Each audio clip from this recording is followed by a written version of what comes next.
Hello everyone, welcome to my channel CIB with Ashok. Friends, आज हम retail के module सी में चैप्टर नंबर 11 का पार्ट 4 करेंगे। फ्रेंड्स, ये चैप्टर है आपका delivery channels in retail banking के बारे में, और इस लेक्चर में फ्रेंड्स हम देखने वाले हैं कि पॉस कैसे काम करता है या पॉइंट ऑफ सेल क्या होता है। जो पॉस मशीनें लगी होती हैं, जब भी आप शॉपिंग मॉल वगैरह में जाते हैं तो वहाँ पॉस मशीनें लगी होती हैं, तो वो कैसे काम करती हैं, क्या क्या इंपॉर्टेंट बातें होती हैं उसमें, वो सब हम जानेंगे। साथ ही साथ IMPS के बारे में भी, इमीडिएट पेमेंट सर्विस के बारे में भी हम यहाँ पर जानेंगे फ्रेंड्स। ओके, चलिए शुरुआत करेंगे फ्रेंड्स। देखिए, पॉइंट ऑफ सेल क्या होता है। जब भी आप किसी भी मर्चेंट के पास कुछ खरीदारी करने जाते हैं, किसी दुकानदार के साथ कोई खरीदारी करने जाते हैं, तो वहाँ पर एक पॉस मशीन रखी होती है जिसमें आप अपना कार्ड इंसर्ट करते हैं या स्वाइप करते हैं और उसमें पेमेंट कर देते हैं फ्रेंड्स। ओके, तो बेसिकली उसी के बारे में हमें यहाँ पर जानना है। तो point of sale terminals are enablers of payment of credit and debit card in merchant establishment. ठीक है, तो अगर जो भी मर्चेंट है, जो दुकानदार है, वहाँ पर अगर आपको क्रेडिट कार्ड या डेबिट कार्ड से पेमेंट करनी है, तो उसके लिए हम पॉइंट ऑफ सेल टर्मिनल का यूज कर सकते हैं। पॉस टर्मिनल का हम यूज करते हैं या कर सकते हैं। Whenever a customer makes a purchase in a merchant establishment, point of sale terminals, terminals का मतलब हो गया फ्रेंड्स उस मशीन को हम यहाँ पर रेफर कर रहे हैं, facilitate the payment of amount of purchase by assessing the account and effective payment. ठीक है, तो जब भी कोई कस्टमर किसी भी दुकान पर जा करके परचेजिंग करता है, तो जो पॉइंट ऑफ सेल टर्मिनल होता है फ्रेंड्स, वो फैसिलिटेट क्या करता है कि हम पेमेंट कर सकें। अगर वहाँ पर पॉस टर्मिनल ना होता तो आपको कैश ले जाने की ज़रूरत पड़ती, लेकिन पॉस टर्मिनल होने की वजह से हम क्या करते हैं, अपने कार्ड को पॉस टर्मिनल में इंसर्ट करते हैं। वो क्या करता है, हमारे जो है अकाउंट को एक्सेस करता है। ओके, और एक्सेस करके हमारी पेमेंट को सक्सेसफुल कर देता है फ्रेंड्स। ओके, तो ये इतनी बात हो गई फ्रेंड्स। अब इसमें कुछ एक्स्ट्रा ऑर्डनरी बातें हम नहीं कर रहे हैं। जनरल लाइफ में हम में से हर एक ने पॉइंट ऑफ सेल टर्मिनल को यूज किया हुआ है। पॉस टर्मिनल जो होता है उसमें हम अपना कार्ड इंसर्ट करते हैं, पेमेंट कर देते हैं, जो भी परचेज वगैरह हम करते हैं फ्रेंड्स। ओके, पॉस प्रोसेस क्या होती है पॉइंट ऑफ सेल। तो point of sale is a simply electronic transaction terminal used in electronic point of sale system. Okay, तो इलेक्ट्रॉनिक जो पॉस सिस्टम होता है, पॉइंट ऑफ सेल सिस्टम होता है, उसमें जो पॉस जो है इलेक्ट्रॉनिक ट्रांजेक्शन टर्मिनल का काम करता है। The terminal interacts with the computer file to approve transaction and transmit sale information for posting against customer account. तो जो पॉस टर्मिनल होता है फ्रेंड्स, वो क्या करता है, इंटरेक्ट करेगा कंप्यूटर फाइल से, हमारे बैंक के अकाउंट से इंटरेक्शन होगा उसका, ताकि ट्रांजेक्शन को अप्रूव किया सके।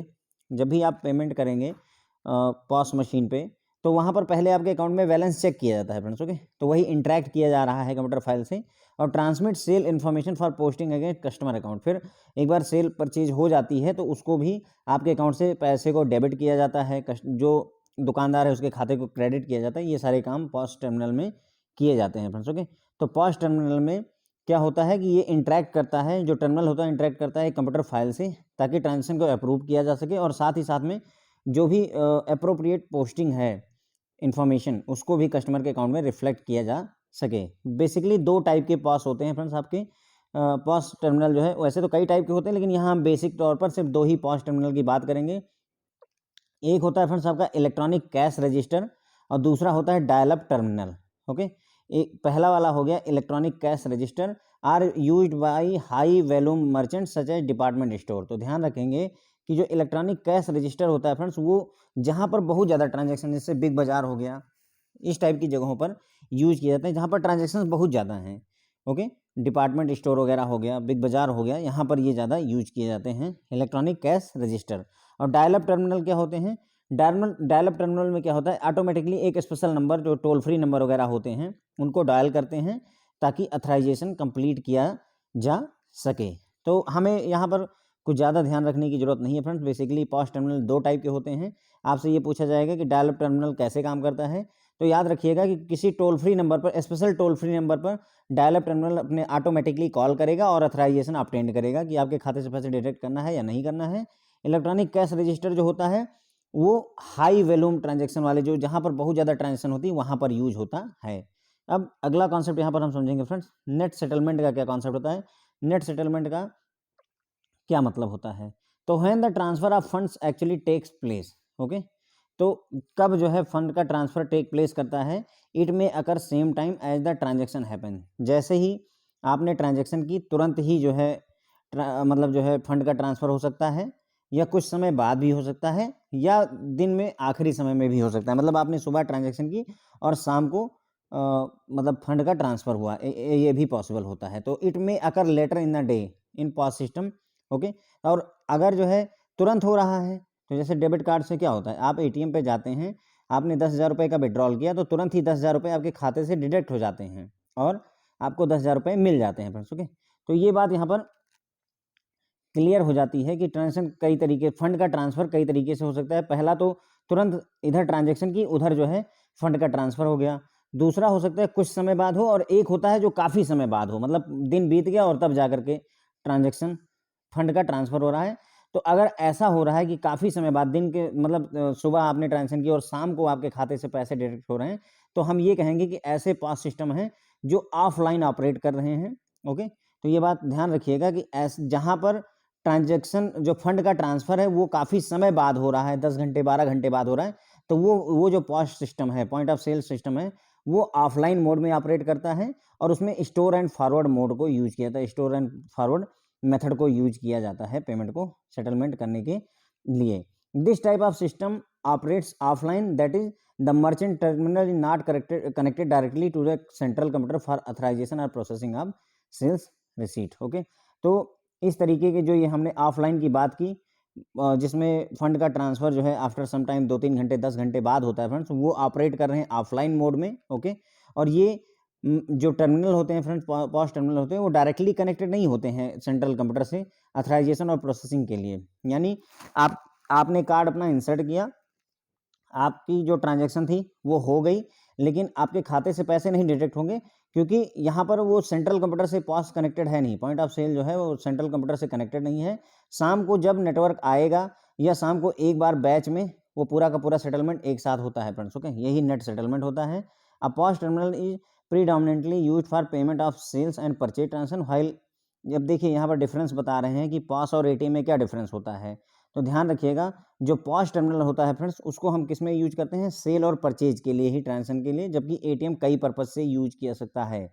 अगर आपके पास में एटीएम कार्ड है तो उसमें हम बैलेंस इंक्वायरी, है ना, फंड का ट्रांसफ़र कुछ भी कर सकते हैं, लेकिन पॉस टर्मिनल का यूज किस पर्पज़ के लिए किया जाता है, केवल सेल्स और परचेज ऑफ ट्रांजेक्शन्स के लिए ही किया जा सकता है friends, okay.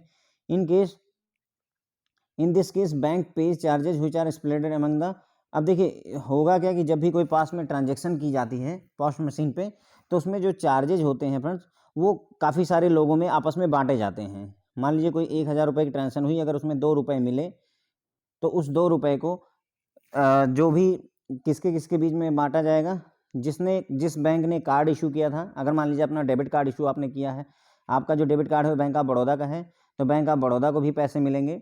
The bank that owns the POS terminal, अब मान लीजिए जो पॉस टर्मिनल है वो एचडीएफसी बैंक का लगा हुआ है, तो उसको भी पैसे मिलेंगे। पेमेंट कंपनी, जो हमारी पेमेंट कंपनी जो ये पेमेंट और सेटलमेंट देख रही है, उसमें मास्टर कार्ड, वीज़ा कार्ड और इन सभी को भी पैसे मिलते हैं फ्रेंड्स, इन सब के बीच में पैसे बांटे जाते हैं। The growth in POS is expected to be huge, ऐसा माना जा रहा है कि जो पॉस मशीनें हैं इनका जो ग्रोथ है वो बहुत ही तेज़ी के साथ होगा, ठीक है। Bank have agreed to put a cap on charge they will levy on withdrawal of cash by customer using POS. अब बैंकों ने, मान लीजिए पॉस मशीन पर आप जाते हैं तो आप कैश भी विड्रॉल कर सकते हैं। पॉस मशीन को यूज करते हुए जुलाई 2008 में आरबीआई ने अलाउ कर दिया है कि अगर आप पॉस मशीन पर जाते हैं तो वहाँ पर कुछ कैश भी विड्रॉल कर सकते हैं, अपना कार्ड लगाइए और कुछ कैश ले लीजिए। लेकिन जब आप कैश लेंगे तो उस पर भी एक कितना चार्ज बैंक आपके ऊपर लगा सकता है, उस चीज़ के लिए भी एक लिमिट सेट की गई है। तो जुलाई 2008 में आरबीआई ने अलाउ किया है कि हम कैश विड्रॉल कर सकते हैं मर्चेंट एस्टेब्लिशमेंट से, जिसके पास पॉस टर्मिनल है वहाँ पर आप जाएंगे, वहाँ से पैसे आप विड्रॉ कर सकते हैं, कितना, 1,000 रुपये इर्रेस्पेक्टिव ऑफ सेंटर्स है, ठीक है। तो जो 2008 में गाइडलाइन आई थी फ्रेंड, तो ध्यान रखिएगा 1,000 रुपये, यानी ऐसे समझ लीजिए आप बिग बाज़ार में गए, उनके पॉइंट ऑफ सेल मशीन जो थी, पॉस मशीन थी, उसमें अपना कार्ड आपने इंसर्ट किया और उनसे 1,000 रुपये अगर आप विड्रॉ करना चाहते हैं तो आप विड्रॉ कर सकते हैं, कोई इशू नहीं है, नगद 1,000 रुपये आपको मिल जाएंगे। फिर उसके बाद में ज़रूरत को महसूस किया गया, ये इसका फ़ायदा क्या हुआ, इसका फ़ायदा ये हुआ कि अगर कहीं पर एटीएम वगैरह नहीं है और कोई छोटी दुकानदार है जिसके पास पॉस टर्मिनल है, तो वहाँ जाकर के कस्टमर पैसे विड्रॉ कर सकता है, जहाँ पर एटीएम मशीनें नहीं लगी हुई हैं फ्रेंड्स, ओके, वहाँ पर फ़ायदा हुआ इस चीज़ का। और उसके बाद में फिर इसकी लिमिट को अपडेट किया गया। अपडेट क्या किया गया कि टायर 3 से लेकर के टायर 6 के जो सेंटर हैं वहाँ पर अब 2000 रुपये पर डे विड्रॉ किए जा सकते हैं एक कार्ड से। ओके, लेकिन टायर 1 और टायर 2 के लिए अभी भी जो लिमिट है वो 1000 रुपये पर डे ही है। तो अब ये बात क्लियर हो गई। टायर 1 और टायर 2 सिटी अगर है तो वहाँ पर सिर्फ 1000 रुपये पर डे निकाले जा सकते हैं आपके कार्ड से। और अगर टायर 3 से लेकर के टायर 6 तक के जो कार्ड हैं सिटीज़ हैं वहाँ पर अब आप 2000 रुपये पर डे विड्रॉ कर सकते हैं अपना एटीएम कार्ड यूज करके। ओके फ्रेंड, तो यहाँ इतनी सारी बातें फ्रेंड्स हमने यहाँ पर देखिए समझी पॉस के बारे में।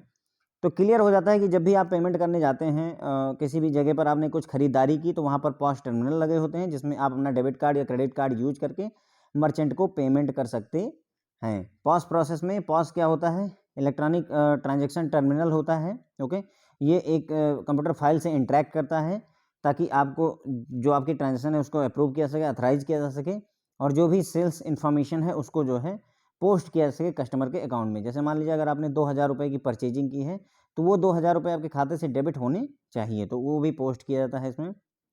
बेसिकली पॉस टर्मिनल दो टाइप के हैं।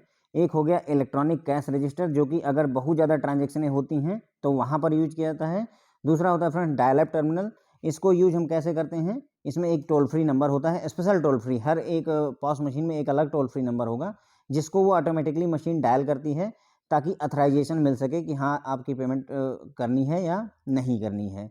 नेट सेटलमेंट वो होता है फ्रेंड जब मतलब स्टोर एंड फॉरवर्ड मोड में ये यूज होता है। जैसे मान लीजिए अगर आपने 1000 रुपये की ट्रांजेक्शन एक कस्टमर ने की, फिर किसी कस्टमर ने 2000 रुपये की ट्रांजेक्शन की, फिर किसी कस्टमर ने 500 रुपये की ट्रांजेक्शन की, तो ये दिन भर उसके पॉस टर्मिनल पर ट्रांजेक्शनें होती रहती हैं और शाम को एक साथ ही वो जब कनेक्ट करता है सेंट्रल कंप्यूटर से तो एक साथ में ही ये पूरा का पूरा पैसा उसके खाते में आ जाता है, कस्टमर के खाते से डिडक्ट होता है और उसके जो दुकानदार है उसके खाते में आ जाता है। तो यही नेट सेटलमेंट होता है फ्रेंड्स। ओके, तो देखिए फंड का ट्रांसफ़र दो तरीके से हो सकता है। एक तो ये होता है आपने अभी बाई नाउ पे नाउ, जैसे हम डेबिट कार्ड को बोलते हैं ना कि बाई नाउ पे नाउ है, मतलब अभी अगर आप डेबिट कार्ड से 10,000 रुपये का कोई चीज़ खरीदेंगे तो 10,000 रुपये आपके खाते से तुरंत कट जाते हैं। जबकि क्रेडिट कार्ड में क्या होता है, 10,000 रुपये अभी आप खर्चा करेंगे, बाई नाउ पे लेटर का कॉन्सेप्ट होता है। अभी आप 10,000 रुपये खरीदारी करेंगे तो आपके खाते से पैसा वो 50 दिन बाद या 30 दिन बाद, जितने भी दिन बाद ऑपरेटिंग साइकिल होता है उस हिसाब से डिडक्ट होता है। तो उसी तरीके से फंड का ट्रांसफ़र भी फ्रेंड्स जो है उसी समय हो सकता है, जब आप ट्रांजेक्शन करें तुरंत हो जाए, या कुछ समय बाद भी हो सकता है, दिन में कभी और टाइम पर भी हो सकता है। तो अगर मान लीजिए 10 घंटे 12 घंटे बाद आपके खाते से पैसे डिडक्ट हो रहे हैं तो इसका मतलब है कि वो पॉस टर्मिनल कैसे काम कर रहा है, ऑफलाइन मोड में काम कर रहा है और इसमें स्टोर एंड फॉरवर्ड मोड का यूज किया जाता है। यानी कि जो भी डेटा, जितने भी ट्रांजेक्शन्स हो रहे हैं उनको स्टोर किया जा रहा है, ठीक है, और शाम के टाइम में एक साथ में ही उन सभी को फॉरवर्ड करके सेटल करवा दिया जाता है। तो ये एक तरीके से नेट सेटलमेंट का ही काम होता है फ्रेंड्स। ओके, तो इस तरीके की जो सिस्टम होता है उसमें ऑफलाइन ऑपरेट हो रहा है और मर्चेंट टर्मिनल डायरेक्टली कनेक्टेड नहीं होता है सेंट्रल कंप्यूटर से किसी भी प्रोसेस को, मतलब किसी भी ट्रांजेक्शन को अथराइजेशन और प्रोसेसिंग करने के लिए, ठीक है। अब पॉस टर्मिनल का जो यूज होता है फ्रेंड्स वो बेसिकली हम सेल और परचेज ट्रांजेक्शन के लिए कर सकते हैं। वहीं पर एटीएम या एटीएम कार्ड का यूज हम कर सकते हैं किसमें, अदर सर्विसेज के लिए भी किया जा सकता है, जैसे बैलेंस इंक्वायरी, इन सब कामों के लिए किया जा सकता है। इन दिस केस अब जब पॉस टर्मिनल आप यूज करते हैं तो जो भी बैंक चार्ज आपके ऊपर लगाता है वो चार्ज जो है डिफरेंट डिफरेंट बैंकों के बीच में स्प्लिट किए जाते हैं। किसको किसको मिलता है, जिस बैंक का डेबिट कार्ड है उस बैंक को मिलेगा, जिस बैंक का पॉस मशीन है उसको भी पैसा मिलता है, जो पेमेंट कंपनी है उसको भी पैसा मिलता है, master card, visa, RuPay card, इन सभी को भी पैसा मिलता है। जो भी चार्जेस हैं वो आपस में बांटे जाते हैं। ऐसा माना जाता है कि जो पॉस की ग्रोथ है वो बहुत ज़्यादा होने वाली है, मतलब आने वाले समय में पॉस मशीनें अमूमन हर दुकान पर आपको दिखाई दे सकती हैं। जो कहना चाहते हैं वो ये है, ठीक है। और साथ ही साथ में अब आप जो है पॉस मशीनों से जा करके कैश भी विड्रॉल कर सकते हैं, लेकिन उसमें जो चार्ज लगाएगा बैंक उसकी एक लिमिट सेट की गई है। तो जुलाई 2008 में रिजर्व बैंक ऑफ इंडिया ने जो पॉस मशीनें हैं वहाँ से आप जो है कैश विड्रॉल कर सकते हैं अलाउ कर दिया है, लेकिन उसमें लिमिट सेट की गई कि 1000 रुपये ही आप हर सेंटर से कहीं भी जाएं, अगर पूरे देश में कहीं पर भी हैं तो आप 1000 रुपये विड्रॉल कर सकते थे पॉस मशीन पर जा करके। ओके, लेकिन इसमें फिर फर्दर इन्हेंसमेंट किया गया और अब टायर 3 और से लेकर टायर 6 तक के जो सेंटर्स हैं वहाँ पर अब दिन में पर डे आप 2000 रुपये विड्रॉ कर सकते हैं, जबकि टायर 1 और टायर 2 की जो सिटीज़ हैं वहाँ पर सिर्फ 1000 रुपये ही पॉस मशीन से विड्रॉल कर सकते हैं। तो याद रखिएगा ये बढ़ावा देता है किस चीज़ को, फाइनेंशियल इंक्लूजन को बढ़ावा देता है। जहाँ पर एटीएम मशीनें नहीं लगी हैं, अगर किसी दुकानदार के पास में पॉश मशीन है तो आप उसके पास डेबिट कार्ड ले जा करके अपना कार्ड स्वाइप करेंगे और 1000 रुपये, अगर टायर 1 टायर 2 सिटी है तो 1000 रुपये आप उससे ले सकते हैं, कैश दे देगा वो आपको। और अगर टायर 3 से लेकर टायर 6 की सिटी है तो 2000 रुपये आप पर डे विड्रॉल कर सकते हैं। तो ये इतनी बातें फ्रेंड्स हमने पॉश मशीन के बारे में समझी हुई है। ये डिजिटल बैंकिंग का पार्ट है फ्रेंड्स, जो हम ये पढ़ रहे हैं डिजिटल बैंकिंग का ही पार्ट है, और क्वेश्चन इससे आप उम्मीद कर सकते हैं, क्वेश्चन पूछे जाएंगे आपसे। ठीक है, अब अगला पढ़ेंगे फ्रेंड्स, आईएमपीएस क्या होता है। इमीडिएट पेमेंट सर्विस आईएमपीएस होता है फ्रेंड्स। तो पहले क्या होता था हमारे देश में, मेजॉरिटी जो पेमेंट होती थी फ्रेंड्स वो नेफ्ट के थ्रू होती थी, ज़्यादा ट्रांजेक्शन किससे होती थी, नेफ्ट के थ्रू होती थी। लेकिन नेफ्ट में क्या होता है, जो ट्रांजेक्शन होती है फ्रेंड्स वो बैचेज में सेटल होती है, बैचेज में सेटल होती है, यानी कि हमने आपको बताया था आधे आधे घंटे के बैच होते हैं, टोटल 24 घंटे में 48 बैच अभी चलते हैं नेफ्ट के। लेकिन इसमें रियल टाइम नहीं होता है, क्योंकि बैच में होता है, अगर आपने कोई 10:01 पर ट्रांजेक्शन की तो हो सकता है वो 10:30 वाले बैच में सेटल हो या 11 बजे वाले बैच में सेटल हो, तो रियल टाइम नहीं हो पाता था। उसी चीज़ को हम चाहते हैं कि अभी पैसा तुरंत का तुरंत भेजना चाहते हैं, तो अब आप कहेंगे आरटीजीएस किया सकता है। आरटीजीएस में रियल टाइम होता है, लेकिन आरटीजीएस की एक लिमिटेशन है कि मिनिमम आपको 2 लाख रुपए भेजने होते हैं। अब अगर किसी कस्टमर को 10,000 रुपये इमीडिएटली भेजने हैं, वो चाहता है कि 10,000 रुपये तुरंत के तुरंत वो भेज दे, तो उस केस में नेफ्ट फ़ायदेमंद नहीं हो सकती, आरटीजीएस वो कर नहीं सकता है। तो इसीलिए उसी प्रॉब्लम को दूर करने के लिए आईएमपीएस को लाया गया था, इमीडिएट पेमेंट सर्विस को लेकर के आया गया था एनपीसीआई द्वारा नवंबर 2010 में। ओके, और ये अभी मतलब जो है हमारे देश में अवेलेबल है। आईएमपीएस जो होता है फ्रेंड्स वो इंस्टेंट फंड ट्रांसफ़र करता है, 24x7 ऑफर करता है, inter bank electronic fund transfer mobile phone को यूज करते हुए आप कर सकते हैं। तो ध्यान रखिएगा, आईएमपीएस में जो पेमेंट होती है, यानी आपने इधर से पैसा भेजा उधर दूसरे कस्टमर को तुरंत ही रिसीव हो जाता है, हमेशा अवेलेबल रहता है। आईएमपीएस 24x7 है, छुट्टी वाला कोई कॉन्सेप्ट नहीं है।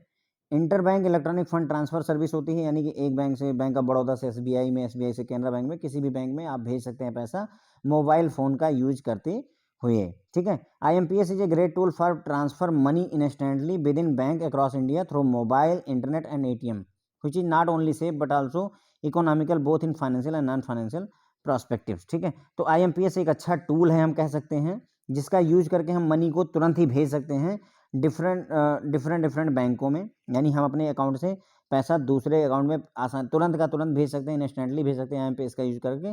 और 3 तरीक़ों से आप जो है पैसा भेज सकते हैं। आप अपने मोबाइल का यूज कर सकते हैं, आप इंटरनेट बैंकिंग का यूज कर सकते हैं, या आप एटीएम मशीन का यूज कर सकते हैं। इन तीनों तरीके से आप आईएमपीएस कर सकते हैं। ध्यान रखेंगे, आईएमपीएस करने के लिए आप मोबाइल का भी यूज कर सकते हैं, इंटरनेट का भी यूज कर सकते हैं, और एटीएम मशीन का भी यूज कर सकते हैं। This facility is provided by NPCI through it's existing NFS. तो जो आईएमपीएस यूज हो मतलब हम आईएमपीएस का यूज करते हैं, वो जो एनपीसीआई का नेशनल फाइनेंशियल स्विच है उसी को ही यूज करके ये फैसिलिटी प्रोवाइड की जाती है कस्टमर्स को।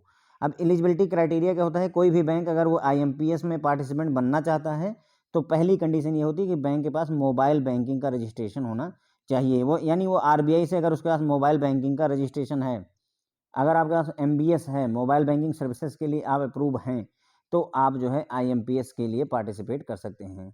ये बात ध्यान रखेंगे, किसी भी बैंक में अगर आईएमपीएस की सर्विस कोई भी बैंक चाहता है कि हम आईएमपीएस की सर्विस ऑफर करना चाहते हैं अपने कस्टमर को, तो उसकी पहली क्राइटेरिया यही है कि उसके पास मोबाइल बैंकिंग सर्विसेज का approval Reserve Bank of India से होना चाहिए। ये बात याद रखनी होगी। This exceptional feature of IMPS has earned huge appreciation among major central bank. तो मतलब हमारे देश में मतलब आईएमपीएस जो है एनपीसीआई इंडिया में ही लेकर के आया था, दूसरे देशों में नहीं था। तो जो दूसरे देश के सेंट्रल बैंक थे, जैसे फेडरल बैंक वगैरह है अमेरिका में, उन्होंने भी मतलब इसको काफ़ी अप्रिसिएट किया है, और वो भी इस पॉसिबिलिटी को देख रहे हैं कि क्या इस तरीके की पेमेंट सिस्टम को वो अपनी कंट्री में इम्प्लीमेंट कर सकते हैं या नहीं कर सकते हैं। ओके, तो मतलब ये हम एक तरीके से कह सकते हैं कि ये काफ़ी अच्छा जो है मतलब इनिशिएटिव था हमारे देश का या हम एनपीसीआई का, क्योंकि अब विदेशी भी चाहते हैं कि उनके देश में भी आईएमपीएस को यूज किया जा सके। Okay, the service allows a bank customer to transfer money in few seconds across 279 IMPS members. तो आईएमपीएस के 279 मेंबर्स के बीच में पैसा आप विद इन सेकंड्स भेज सकते हैं। The service which was initially launched as a mobile linked money remittance service is now in evolve and available for net banking and ATM. तो जो पहले ये जब सर्विस आई थी IMPS की फ्रेंड्स, उसमें मोबाइल लिंक्ड मनी रेमिटेंस का concept था। ओके, यानी मोबाइल से लिंक रहता था, मोबाइल आपके पास होना चाहिए, मोबाइल का यूज करेंगे तभी आप पैसा ट्रांसफ़र कर सकते थे। लेकिन अब ये इवॉल्व हो गई है और आप नेट बैंकिंग और ATM इसके थ्रू भी पैसा IMPS में भेज सकते हैं। ये 279 मेंबर्स में ये बताया गया है कि मतलब 59 पब्लिक सेक्टर बैंक हैं, उसमें 152 कोऑपरेटिव बैंक हैं, 38 RRBs हैं। ये याद रखने की ज़रूरत नहीं है, इर्रेलेवेंट डेटा है। तो ये जो है, लेकिन ये है कि ये सर्विस अवेलेबल करवाती है कश्मीर से कन्याकुमारी तक, कच्छ से कोहिमा तक, तो truly pan India service available करती है। ऐसे समझ लीजिए कि IMPS सर्विस पूरे इंडिया को कवर करती है। यहाँ आपका कश्मीर से लेकर के कन्याकुमारी तक और कच्छ से लेकर के कोहिमा तक पूरी सर्विसेज प्रोवाइड करती है। तो यानी truly pan India service available करवाती है। इसके अलावा 25 PPI प्रीपेड इंस्ट्रूमेंट जो सर्विस प्रोवाइडर हैं वो भी IMPS के मेंबर्स हैं। मैं ये कह रहा हूँ आपको कि मतलब ये बहुत ज़्यादा रिलेवेंट डेटा नहीं है फ्रेंड्स। ओके, तो IMPS के बारे में हमने क्या जाना फ्रेंड्स कि हमारे देश में क्या होता था कि हम पहले नेफ्ट यूज़ करते थे, उसमें बैचेज का यूज़ होता है, यानी वो रियल टाइम नहीं होता है। नेफ्ट रियल टाइम नहीं होता है, RTGS रियल टाइम होता है, लेकिन उसमें क्राइटेरिया कि आपको मिनिमम 2 लाख रुपए भेजने पड़ेंगे। इसलिए हमें एक रियल टाइम सर्विस की ज़रूरत थी और उसी ज़रूरत को पूरा करने के लिए IMPS इमीडिएट पेमेंट सर्विस को NPCI नवंबर 2010 में ले करके आया हुआ है। IMPS क्या करता है, तुरंत फंड ट्रांसफ़र होता है, 24/7 सर्विस अवेलेबल रहती है। किसी भी बैंक में आप मोबाइल फ़ोन को यूज़ करते हुए फंड ट्रांसफ़र कर सकते हैं।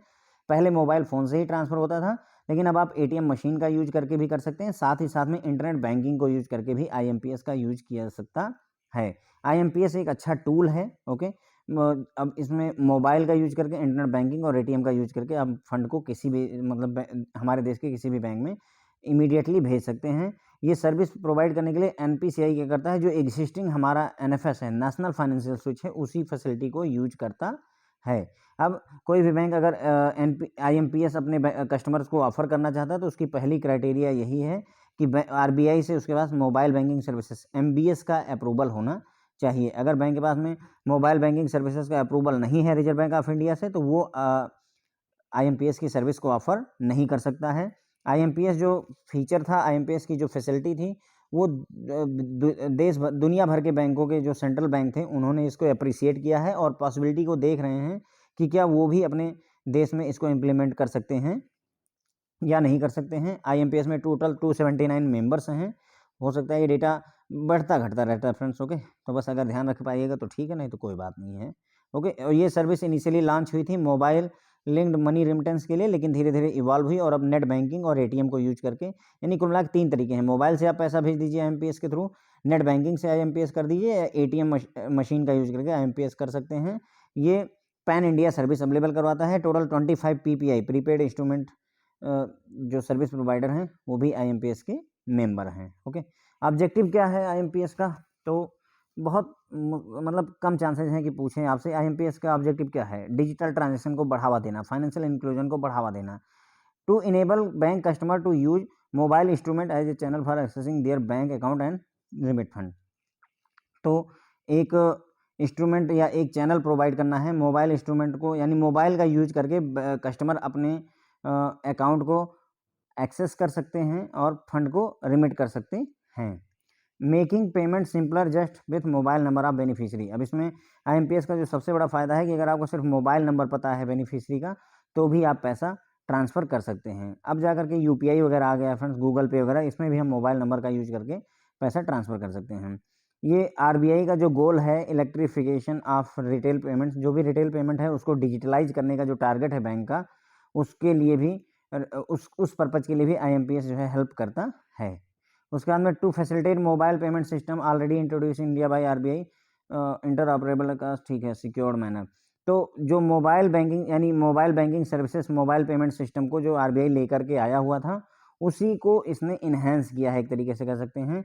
अगला है to build the foundation of full range of mobile banking services. Mobile banking services की फुल रेंज की जो सर्विसेज हमें प्रोवाइड करनी है, उसके लिए फाउंडेशन का काम करने का ऑब्जेक्टिव है इसका। ठीक है मैम, तो ऑब्जेक्टिव क्या है IMPS का, कस्टमर अपने अकाउंट को एक्सेस कर सके मोबाइल के थ्रू और फंड को ट्रांसफ़र कर सके, ऐसा चैनल प्रोवाइड करने की कोशिश है। ओके, मोबाइल नंबर बेनिफिशियरी का पता हो और जो है उससे हम पैसा भेज सकें, ये भी इसका टारगेट है।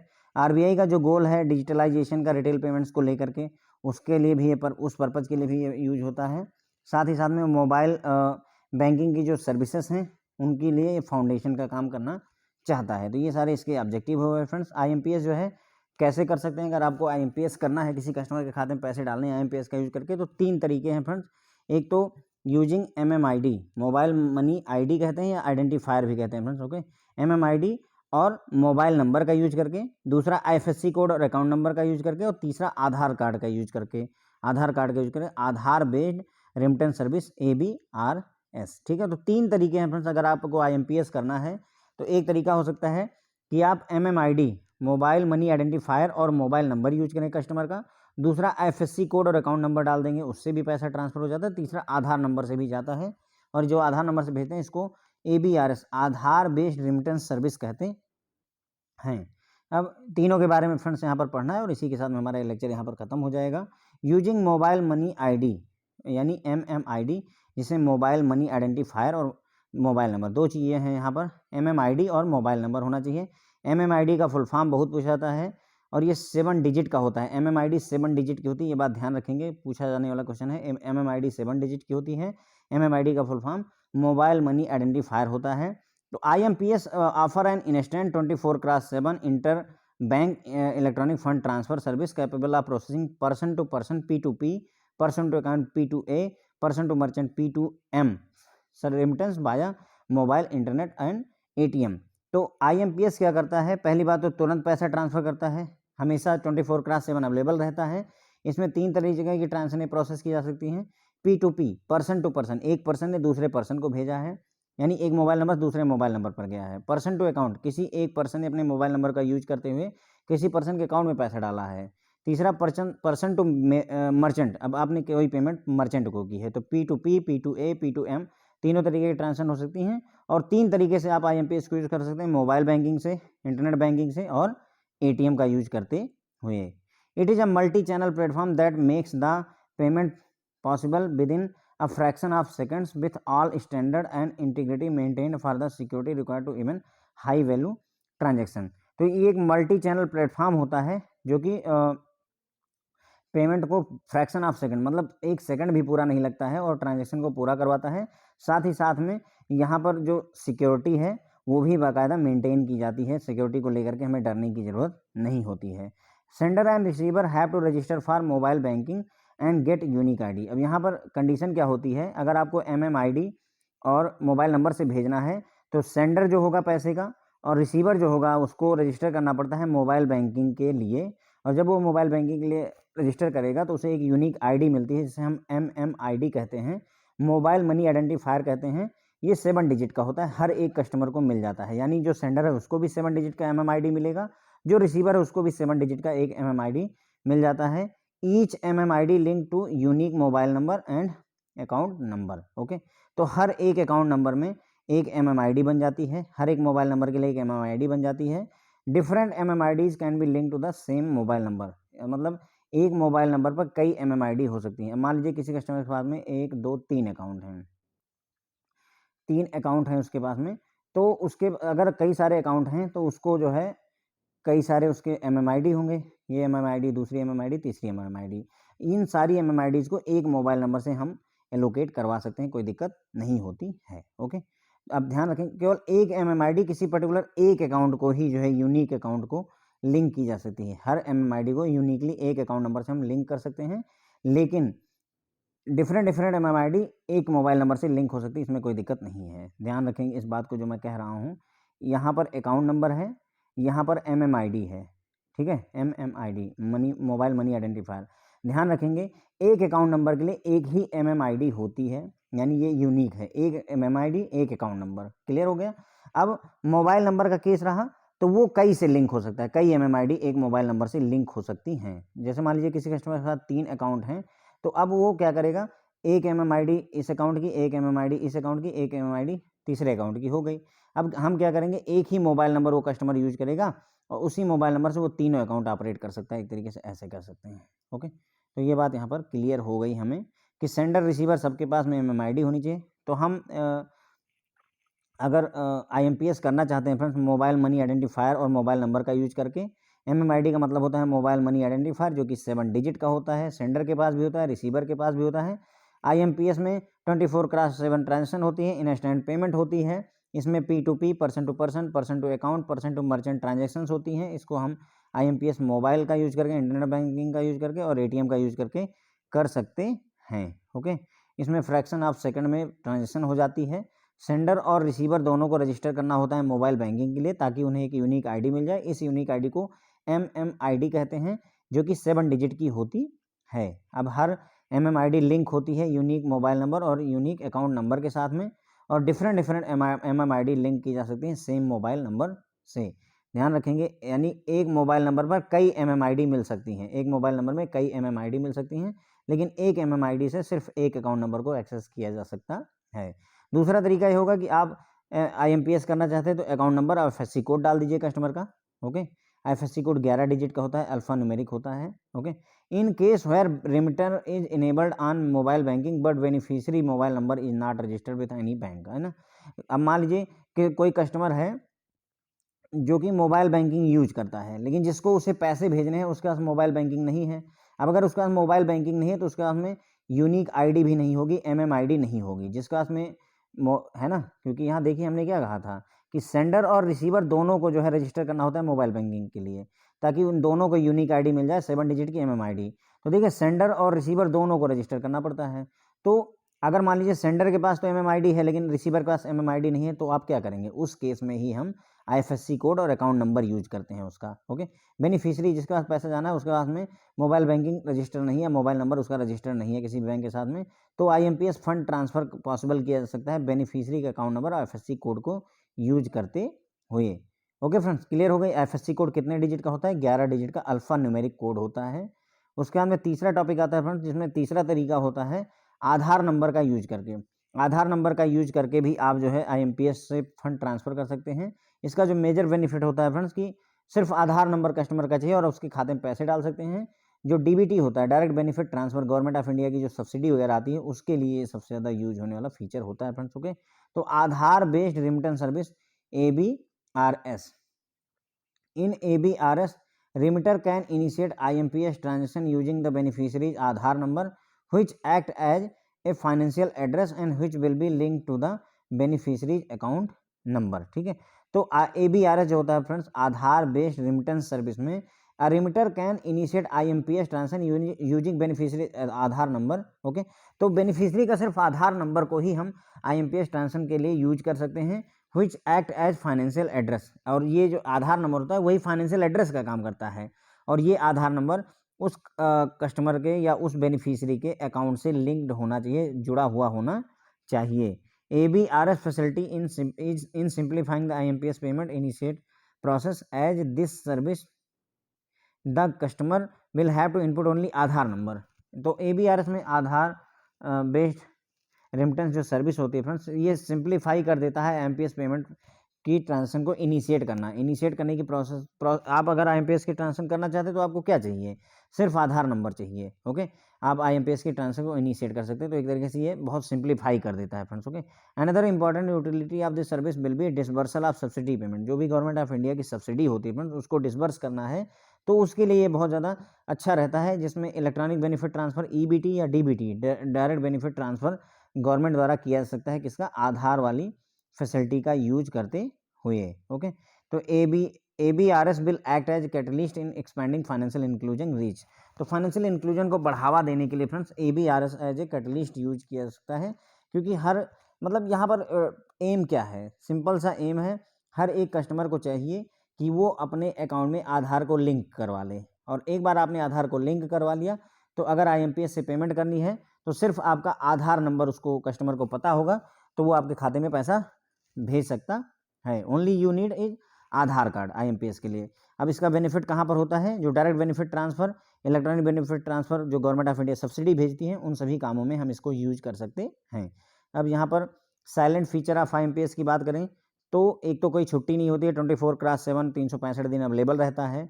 Credit and debit confirmation to sender और रिसीवर, इसमें सेंडर और रिसीवर दोनों को ही पैसे कट गए हैं, पैसे आए हैं, इसके कन्फर्मेशन भेजी जाती है।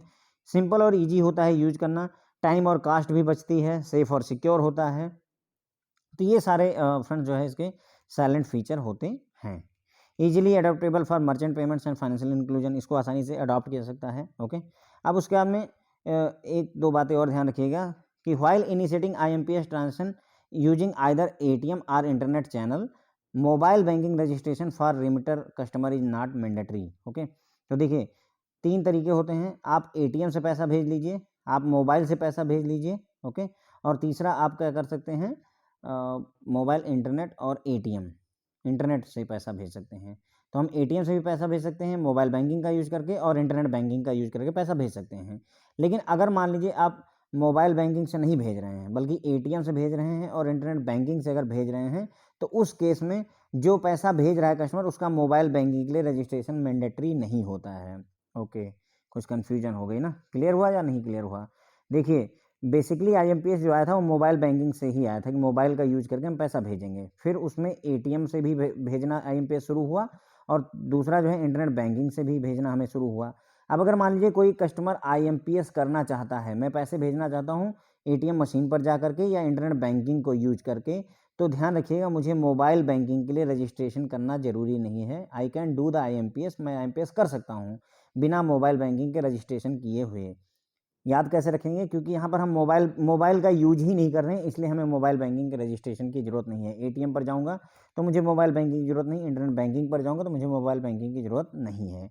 Okay, similarly customer receiving money using account number FSC code या आधार नंबर, जो कस्टमर रिसीव कर रहा है, यहाँ पर सेंडर की बात हो रही थी जो पैसा रिमिट करना चाह रहा था। अब अगर कोई कस्टमर पैसा रिसीव कर रहा है वो आधार नंबर से या अकाउंट नंबर FSC कोड से रिसीव कर रहा है, तो उसके लिए भी मोबाइल नंबर का रजिस्ट्रेशन मैंडेटरी नहीं होता है। देखिए 3 तरीके से पैसा आ सकता है। एक, कस्टमर का MMID और मोबाइल नंबर हो आपके पास में, दूसरा आपके पास में account number plus IFSC code हो और तीसरा आधार नंबर के थ्रू किया जा सकता था। तो अगर जो है अकाउंट नंबर IFSC कोड से पैसा रिसीव कर रहे हैं या आधार कार्ड नंबर से जो है आप पैसा रिसीव कर रहे हैं, तो उस केस में भी यहाँ मोबाइल का जिक्र नहीं हो रहा है, इसलिए मोबाइल बैंकिंग का रजिस्ट्रेशन मैंडेटरी नहीं होता रिसीवर के लिए। ओके, यानी अगर हमें पैसा रिसीव करना है MMID और मोबाइल नंबर को यूज करते हुए अगर हम पैसा रिसीव करना चाहते हैं, तब हमारे लिए मोबाइल बैंकिंग का रजिस्ट्रेशन कंपलसरी हो जाता है। लेकिन अगर हम इस मेथड को ना यूज करके हम अकाउंट चाहते हैं कि कस्टमर हमें अकाउंट नंबर FSC कोड बता दें और वो हमें पैसा भेज दें, या फिर मैं चाहता हूं कि कस्टमर को मैं सिर्फ अपना आधार नंबर बता दूं और उससे वो पैसा भेज दें, तो इन दोनों केसेस में मुझे मोबाइल बैंकिंग के रजिस्ट्रेशन की ज़रूरत नहीं है फंड रिसीव करने के लिए। ठीक है, अब फंड भेजने के केस में क्या सीन है फ्रेंड्स? फंड भेजने के केस में सीन है कि अगर आप इंटरनेट बैंकिंग या ATM से पैसा भेज रहे हैं तो भी आपको मोबाइल बैंकिंग के रजिस्ट्रेशन करने की ज़रूरत नहीं होती है फ्रेंड्स। ओके, तो ये हो गया फ्रेंड्स, हमने पॉस मशीनों के बारे में अच्छे से समझा, पॉस के बारे में और IMPS के बारे में भी काफ़ी डिटेल में चर्चा की। आई होप आप लोगों को पसंद आया होगा। Thank you so much friends.